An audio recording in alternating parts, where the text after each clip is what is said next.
Thank you very much, Madam Chairman, and thank you for scheduling the markup so promptly. For the last 11 years, the Trafficking Victims Protection Act, authored by our colleague Chris Smith, has provided protection and assistance for victims of trafficking, authorized public awareness prevention campaigns, and strengthened the prosecution and punishment of traffickers. The bill before us today builds on the successes and lessons learned over the last decade. Many of us, including the author, supported a more comprehensive version of this reauthorization bill that was introduced a few months ago. Regrettably, that bill had to be scaled back due to cost and jurisdictional issues. Let me take just a moment to highlight a couple of important provisions from the comprehensive bill that will not be included in this version, the amendment in the nature of a substitute. One is the establishment of a Department of Defense Director of Anti-Trafficking Policies, and the second relates to foreign labor contracting. Both of these would have addressed the urgent problem of fraudulent and deceptive labor recruitment in the United States and among DoD contractors, particularly in Iraq and Afghanistan.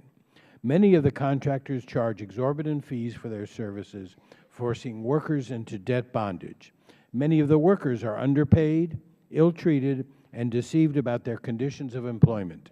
They're housed in atrocious living conditions, starved, and unable to leave the camp or return home as they have no travel papers. These kinds of problems are stark reminders that we need stricter regulation and monitoring of labor recruiters. So if we're truly serious about combating modern-day slavery in all its forms, we have to find a way to fund these programs. Having said that, this bill does include a number of important provisions that will help prevent, deter, and monitor trafficking in the U.S. and abroad.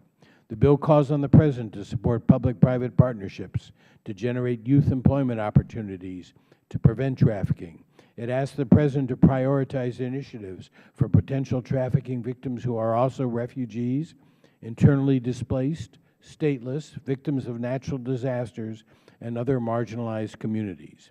It also requires the Department of Labor to report on the list of goods from countries believed to be produced by forced or child labor in foreign countries, as well as the United States.